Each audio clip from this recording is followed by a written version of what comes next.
Bungie released a brand new vidoc called Forged in the Storm just a few days ago.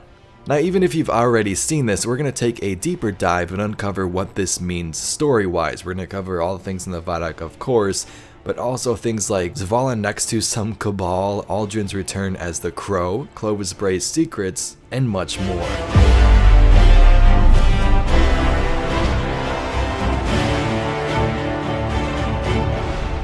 Beyond Light is the first installment in the next trilogy of Destiny. We have the Witch Queen next year and then also Lightfall after that, of course with all the seasonal content mixed in between. This expansion though is about questioning how the Guardians have worked for so long. We've wielded the light since our creation, but now the darkness calls out to us and we're going to listen. Now I'm currently working on a Clovis Bray video with some new information that was released in the collector's edition of the game, which is pretty juicy, but in that video we're going to learn what Clovis Bray did as well, the same thing we're going to do, which is listen to the darkness, and in his case things went horribly wrong. The same thing will also go for many characters which you'll see throughout this video, like the Vanguard. Some of them want us to stay away from the darkness completely, while others want to reach out and see what this commotion is all about. Oh, also a little side note, Guardians, the little timestamp things which is new to YouTube should be down below, so if you scroll through the video, it should say the names of certain sections if you'd like to skip to them and learn about a certain thing. But with that said, let's get right into it.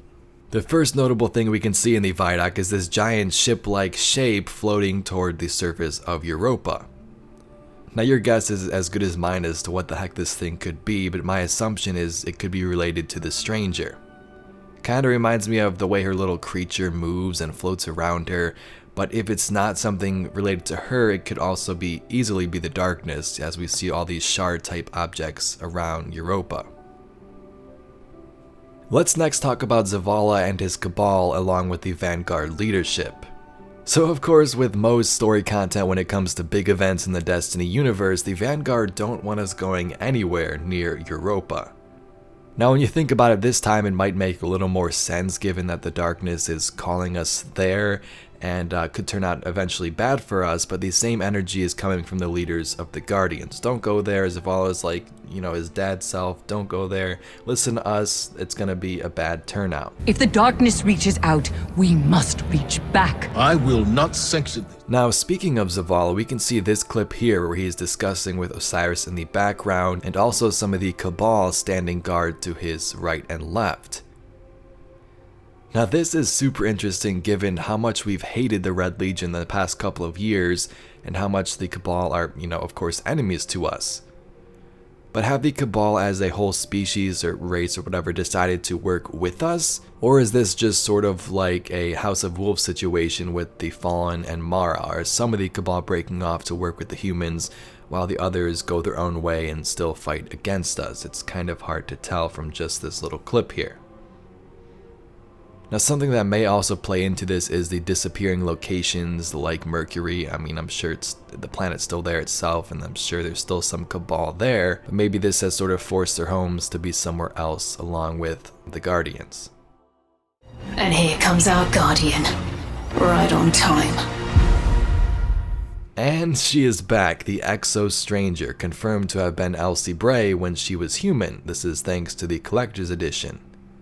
This Exo Stranger knows so much about this place and its deep, dark secrets involving her grandfather, Clovis Bray.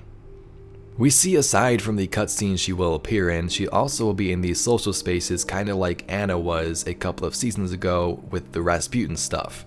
So the Stranger will be here, talk to us in person in some of these missions, and we can also see this little picture next to her which could be Anna like the other one we saw in the screenshot from before, but it's really hard to tell as it's kind of blurry and the light is glaring in there on the glass. The big thing Bungie noted, and we can also see from some of the Collector's Edition stuff, is the Stranger wants us to take on the darkness head on. She believes it's the only way for humanity to push forward and deal with what's coming in the future.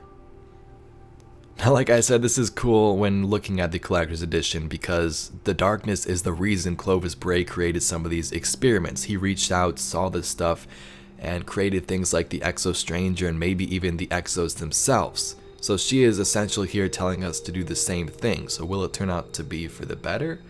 I guess we'll have to wait and see. When it comes to Europa itself, this place is massive. Not only on the frozen over surface, which we can see, but the miles of Clovis Bray facility located underground, where some of these experiments took place. Some of them which shouldn't even have taken place to begin with. So here we can see some of those images of the facility and the locations, and also a shot at the Guardians here flying into the raid near the Deep Stone Crypt.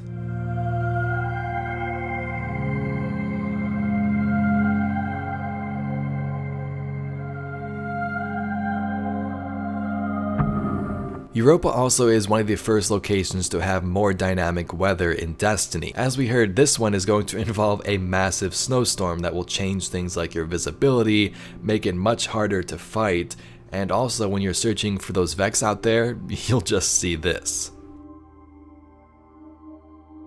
Now we have the main enemy of Beyond Light's story. Maybe not the raid, not sure yet given some pretty juicy info, but at least the story.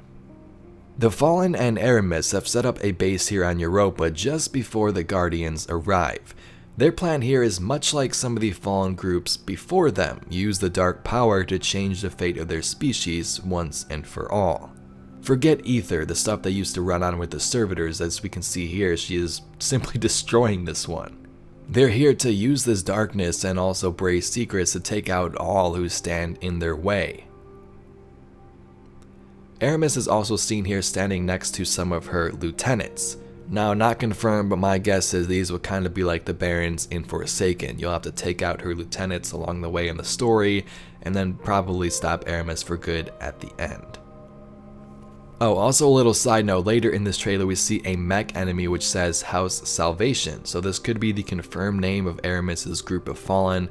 We thought it was just House of Darkness, but not sure on that. Now let's get into some of the exotics. The No Time to Explain is returning. This thing now gives you a time portal that spits out rounds alongside your Guardian.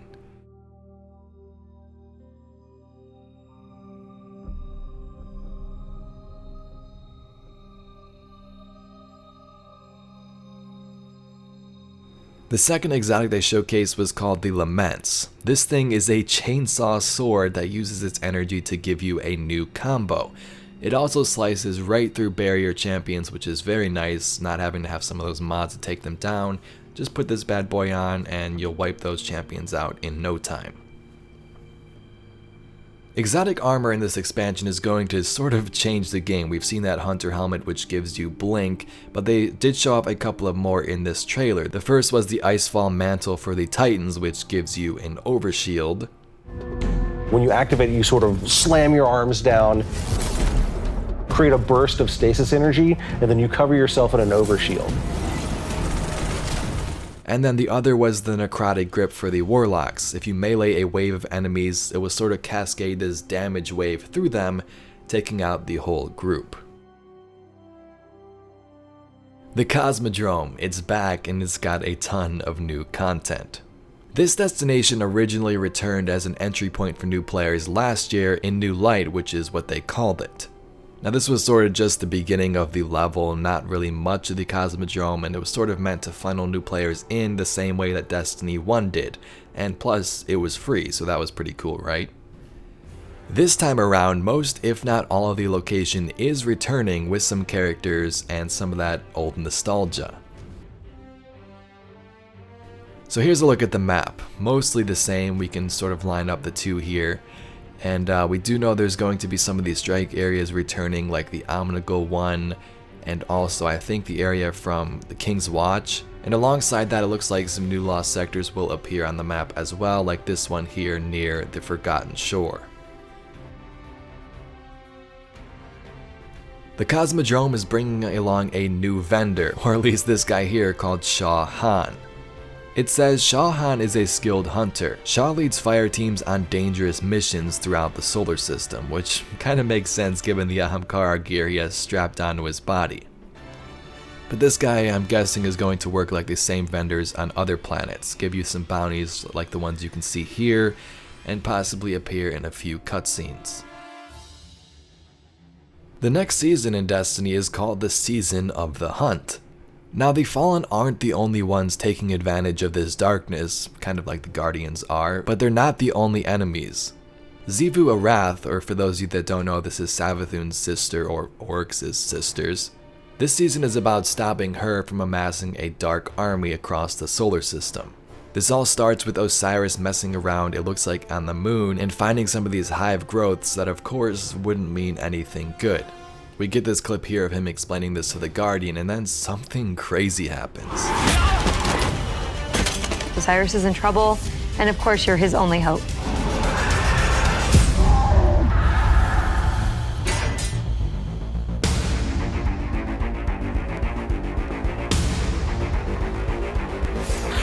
We warned you it was going to be dangerous down here. Impossible. So obviously, spoiler for those who haven't done some of the Dreaming City content, but Uldren, or should I say, the Crow, is alive, and we finally get to see how this is going to play out. So that's what Uldren refers to himself now as, by the Crow, which is a good little old nod to Destiny's original story when that was his name to begin with. He was called the Crow, and then they sort of switched the story around and he became Uldren, the sister to the Queen of the Awoken, Mara Sov. So this is crazy because of everything he's done. The Barons, killing Cade, all of it means nothing to him. He doesn't remember a single thing because he was resurrected as a guardian by this ghost. So Uldren is completely changed, and it's going to be kind of weird to see how some of these characters interact with him, especially in the cutscenes. So it's hard to make out much from the story that involves Uldren, but we can see a couple of things. First, he's wearing the same logo that the spider has, so perhaps the spider is sort of using him to his advantage to take out missions and maybe even rebuild his fallen. And there's also a clip that sort of backs up the spider stuff here, where our guardian goes with him to talk to the spider. Now, Bungie did say that we will work with Uldren and Osiris for the Season 7 content, taking down the High Celebrant, which is creating these cryptoliths across the system, a way for Xivu Arath to build up her army. Now, not sure about you, but I'm super excited to see how Uldren is going to interact not only with our Guardian, but how other characters like the Spider will interact with him. The Spider hated Uldren, and now he's completely changed and different. Is he going to sort of use him as a weapon and take him under his wing? This little tidbit here is from Destinypedia. It says, originally Uldren was named Crow and spoke with a different voice in the Closed Doors demo at E3 2013. In the original version of Destiny, players would help the Crow loot the Academy archive. Players would meet him in an early mission where they would have a standoff and work with him to find Osiris. According to a source within Bungie, his personality in this version was akin to how Cade 6 was portrayed in The Taken King. He was later retooled to Prince Uldren, and the Crows would then be his spies. So this is pretty cool. Besides him being in the Cosmodrome, I mean, maybe we'll find him there and then he'll go to the Tangled Shore. But things are kind of coming full circle. We're working with Uldren and Osiris again, much like Bungie intended in the original versions of Destiny 1.